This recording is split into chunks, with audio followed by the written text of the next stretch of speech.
Good afternoon and welcome to the African Heritage Diaspora Television, the #1 voice for Africans and the diaspora in Atlanta. My name is Tunde Adetunji. Talking about great nations with emerging economy, in this global recession, of course, Brazil stands out among the Committee of Nations. With me at the studio to discuss the Brazil emergence, initiative and success story is the #1 citizen of Brazil in Atlanta, the Honorable Ambassador ADALNIO Sena Genem. Honorable Ambassador, you are welcome to this show. Good morning, Chief Tund. It's a great pleasure to be with you here, and thank you for your nice words. Okay. Thank you very much, Honorable Ambassador. Looking from grass to grace, from stumbling block to stepping stone, Brazil has emerged. Brazil emerged in the area of economy, in the area of sports, technology, human rights, social instinct, agriculture, culture, talk, and everything. Mm-hmm. And you were talking about IMF in the years past, and all of a sudden, Brazil became the country that became the sinus of the world. How will you describe Brazil emergence to the viewers? Thank you so much again for your kind words. In fact, you are right. Brazil is in a wonderful phase of its history. We are doing well in all directions. Mm-hmm. First of all, I would say that Brazil could be a model in terms of a society for the world, because it's a really multicultural society, very well integrated. You have been in Brazil very recently.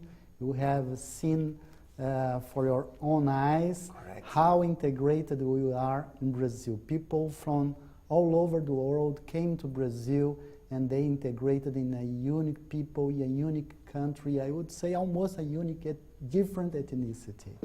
And from the point of view of the economy, Brazil is growing very fast. As you have also seen, it's a very dynamic country. Today is the 7th economy in the world. Some years from now, it will be the 5th. We have a growth rate of about, this year, 7.8%. The average is 5 to 6% of growth. Great. And we have huge events coming in sports, as you know. First of all, the World Soccer Championship in 2014, good. And then the Olympic Games in 2016, yes.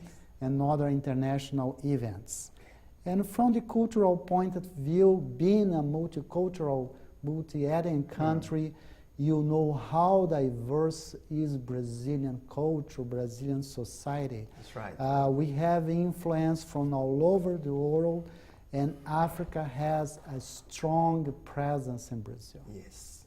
Thank you very much, Honorable Ambassador. You've been a distinguished diplomat, and you've really did a lot of great job here in Atlanta, and I'm very, very much amazed. Now, talking about Brazil, there is something special about this country.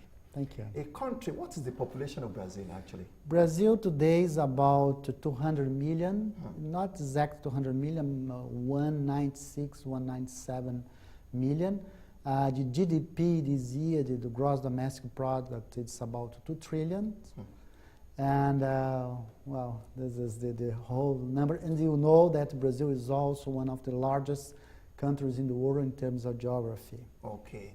Well, you know, what's really amazed the world is the innovation in Brazil, alternate fuel, ethanol, biofuel, and also some of the initiative that is going on in Brazil. Do you want to talk about that briefly? That's true. Well, in fact, the program for biofuel started on the occasion of the first crisis of oil. Yes.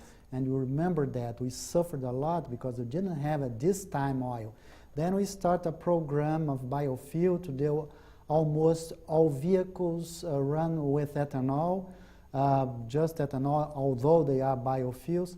And the Brazilian energy structure is based more than 50% or almost 50% in renewable energies today. And we are the most innovative country in the world in terms of biofuels and ethanol. We were very satisfied. And we are lucky because very recently we discovered many sources of oil. And today we are not only self-sufficient in oil, but we have this wonderful ethanol and biofuel program. Oh man, this is amazing. I took a voyage of discovery to Brazil recently and I visited some city. Brazil capital is called Brasilia. Exactly. That's amazing. New capital. Yes. And I visited Rio, and also where Rio is acclaimed to be the most beautiful city in the world today. Thank you. I saw things for myself, the mountainous areas, and everything is so serene. Now, Sao Paulo has the largest population in Brazil. That's true. And I ventured to travel by road between Rio and Sao Paulo to see things for myself. So huge cultivation and everything going on in terms of agriculture. Honorable Ambassador, I am very much impressed by Brazil taking the bull by the horn, using what they have to get what they need. And exactly this is sending a kind of a signal to the world, to the other countries of the world, that you can become when you believe. Now, Thank you. The Rio Carnival has been a draw that pulled people and attention of the world to Brazil. I want you to talk to my viewers about this annual event. Okay. Well, in fact, the Carnival is a huge event, not only in Rio, but in whole Brazil. That's and right. The Carnival in Northeast in Brazil, the state which has the best African roots in Brazil. I think you know that the African roots in Brazil, in Bahia specifically, is more conservative than in Africa itself. And well, the fact that the Carnival is an African influence in some way, mixed with Brazilian culture. Yeah, Honorable Ambassador, thank you very much for your response. Now, beside the Rio Carnival, sport is one big industry in Brazil, and soccer is a household name. When I was looking at the success of Brazil over the years, I was at the Maracanã Stadium, and Maracanã hosted the World Cup in 1950. That's true. We lost to Uruguay. Yeah, you lost to Uruguay. But the success story had been that Brazil has been the country that has won the World Cup more than any country. True. So it has become a very good, a strong point for Brazil. That's true. To use for the international community. Yes, it's a very popular sport in Brazil. Okay. You know Pelé, everybody knows Pelé. But in fact, we are trying also to diversify our interests in sports. Okay. As you have seen, we are participating, not only participating, but we are bringing the Olympic Games to Brazil. But soccer played a huge role in Brazilian sports. We won the cup many times, 5 times, trying to win the 6th time, possibly in Brazil in 2014. But the fact is, it plays also a social role in Brazil, because in the past, some poor children asked Pelé. Today, there are special schools for children to learn soccer. But as I told you, it's not only soccer in Brazil today. We are good. The Brazilian teams are good in many sports, volley, basketball, and many others, tennis, and many sports at the sea, and swimming.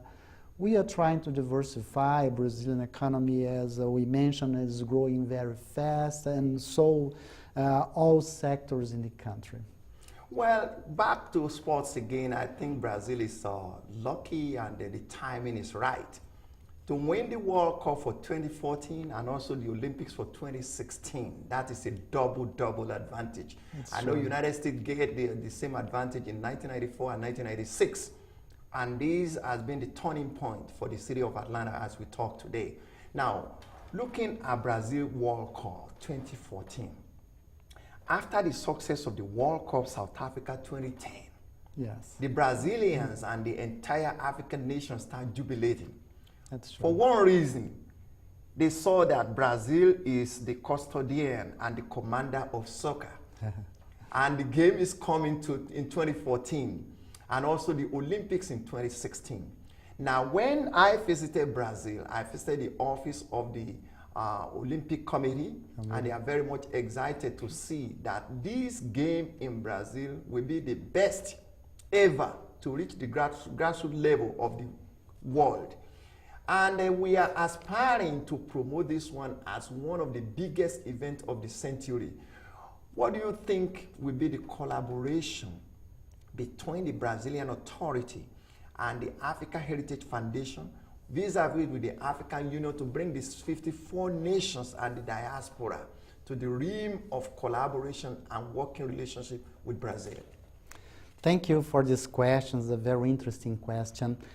You know, Chief Tondo, that Brazil has wonderful relations with Africa. Yes. There are some countries that speak Portuguese in Africa, but we do not only have good relations with them, but with the whole Africa. Yes. We try to have a partnership, a real partnership, not only going to have African resources, but really an educational partnership in education and technical cooperation and culture. It's a real partnership between or among friends. Okay. And I know because of these excellent relations that the image of Brazil in Africa is very good, and it's the same. Basically, 50% of Brazilian people have some kind of African descent, because I told you, in fact, in Brazil, every person descends from 4, 5, 6 ethnicities. Sure. But African, I would say, is the strongest. Okay. And we have these wonderful relations. So I think that promoting sports in Brazil is promoting also Brazil. And we are trying to promote in the country and promote in the sports. And I think the African Heritage Foundation, based on these excellent relationships, can spread the news about what is happening in terms of the future World Soccer Championship, and also in terms of the Olympic Games, and attract people to visit Brazil and to see the games. Of course, that we try our best to organize the best games ever, but if you do not have the best organized games ever, at least we will have the best celebration of life ever, as usual in Brazil. Thank you very much. What I saw at the Maracana Stadium is already a tourist heaven. Everybody wants to step on Pelé, Zico, Adaho, all the Brazilian stars, Dongan and everything, everybody wants to be there. That is already a huge industry that will bring revenue to Brazil. And more so, all the African nations wants to hire coach from Brazil.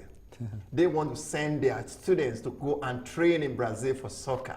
True. That is a tremendous, huge opportunity for the country.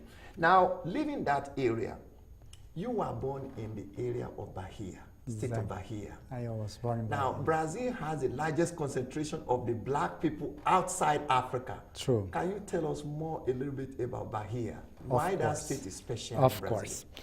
Well, as I said, yes. Almost 50% of Brazilian people has African descent. Yes. I will tell myself, I have a French, Spanish, Portuguese, Lebanese, and African descent. Okay. Well, so this is 50% of Brazilian population, and the African roots are very strong in Bahia. That's very, right. Very strong in food, in culture, the yes. music, sure. the arts in general, the food. So Bahia tries to preserve this African descent, these African roots.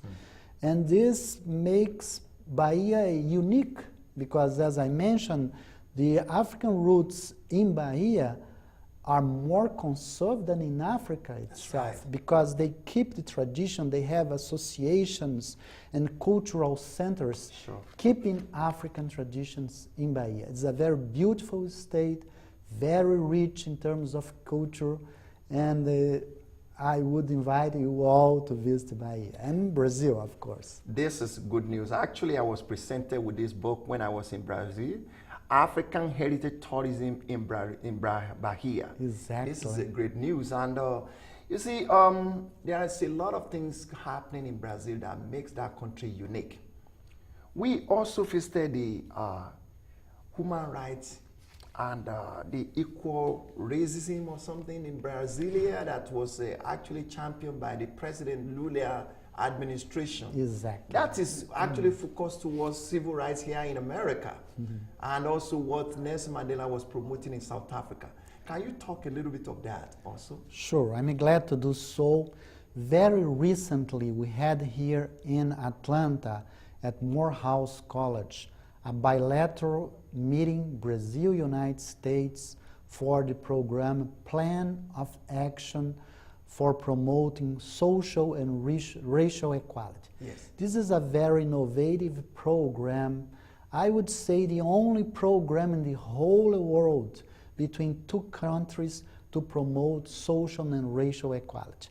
And you are right that Brazil is strongly promoted, especially recently the government of President Lula Yes. promoting social and racial equality. There is Secretary of Department in the federal government and also at the state levels, just to promote social, racial, and gender equality in Brazil. And this was very positive in the last years with some affirmative actions, and in some way the social programs and these programs of promoting racial and social equality transformed Brazil from the social structure. That's right. You see that today, although we have yet inequalities in Brazil, but we are close to develop the countries in terms of poverty. Of course, it's yet too much. About 20% of the Brazilian population is still poor. But this compares with the past, when almost 40% of the population were poor. Today is 20%. To compare with developed countries in the United States, about 13-14%. So we are close now in Brazil to the standards in the United States, that is a rich country. And this was a result not only of the social programs adopted by the government, but also the promotion of racial and social equality program and this department. Oh, that is very amazing, actually. Well, looking in the area of education, I lectured and delivered a lecture, African Matters, in the University of Rio. And I saw the excitement, the enthusiasm of young Brazilians, wants to spread the gospel of Brazil image, wants to learn, wants to educate, wants to partner with other countries in the area of technology, in the area of medicine, in the area of history, everything. And they were so eager to know more. And that gives us a very good perception of the bright future of Brazil. Thank you. They have a great university, but they speak Portuguese. But they were so eager to imbibe other languages. That's exactly what I saw and what I feel. Now, talking about the education in Brazil, how will you look at the future or predict the future of education in Brazil? Well, I look in a way very positive. Yes. Because you know that the social programs are attached to education. Yes. The poor families, they receive some grants from the government, and today basically all the poor families in Brazil, it's about 12 million families, they receive grant, but this grant is attached to education. That's to say, children of these families shall be in school in order to permit the family to receive the grants. So basically the whole population, all children in Brazil are in school today. And this obligation to be in school, it's the whole primary, preliminary phase of the school. Okay.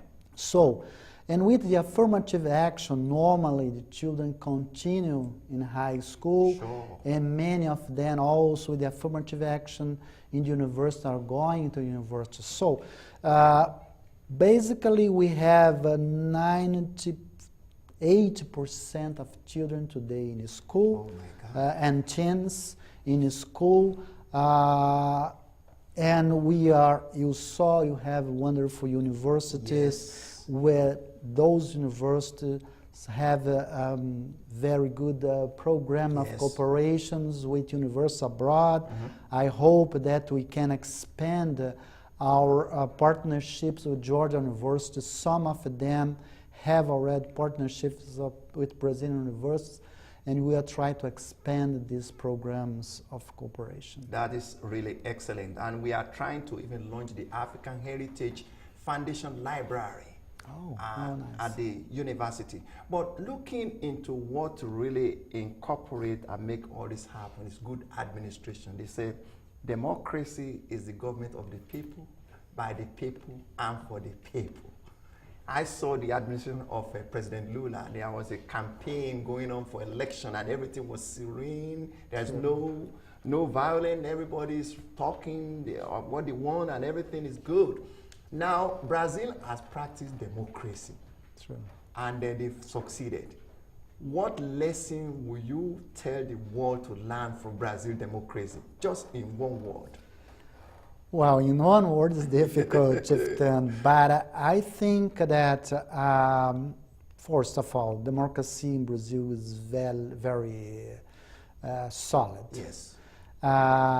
Second, we launched an electronic process that helps. Some 3, 4, 5 hours after the election, we have the results. Okay. Third, the multicultural aspect of Brazilian society makes this society very flexible, very creative, and looking for diversity. Yes. And you were right also that the administration in Brazil, and I would say in the last 20 years, and we're very proud of it, did a very good job in terms of Brazilian growth in education, culture, and technology. Yes. And all those factors and many others contributed to Brazilian democracy that is very solid, at the same time creative and flexible. Yeah. Thank you, Honorable Ambassador, for this interview. This is very educative and very informative. Now we're looking back to make Brazil the dinosaur of the world, with the World Cup coming in 2014 and Olympics coming in 2016. The excitement has actually begun and people of the world are looking, and the Africa Heritage Foundation, as I said, we want Pelé. Pelé to be here right at this studio to talk to the people of the world. That's what makes him a legendary Pelé for the world and also for Brazil. We are very proud of the country of Brazil. Thank you. And we are very proud of you. Thank you. What makes your health so great like this, Ambassador? Well, thank you so much. I go to the gym every day. I like very much sports and good food, and well. Yeah, we want to give. I'm trying. We want to give compliment to Madam, who she's doing a great job, and also the family. Well, it's been a very exciting moment with you at the studio, and I can say that Brazil is really, really on top. Viewers, you see this program spread the world. The African Heritage Diaspora Television is the only authoritative voice for the Africans and the diaspora. As we are broadcasting here in Atlanta, they want to hear us in Sydney, Australia, in Brazil, in Rio, in of course, in Chile, in London, everywhere, all over. But it all starts here at the CAU television. Now we give comments and thanks to my producer, Mrs. Mark, and also Danielle, our crew, who have worked very, very hard. It's a great day, and the best is yet to come. Honorable Ambassador, we are very Thank you so much, Iftun, for this wonderful opportunity of speaking about Brazil. We will be together cooperating and promoting Brazil and African heritage. Thank you. Thank you very much. Thanks and goodbye. Thank you.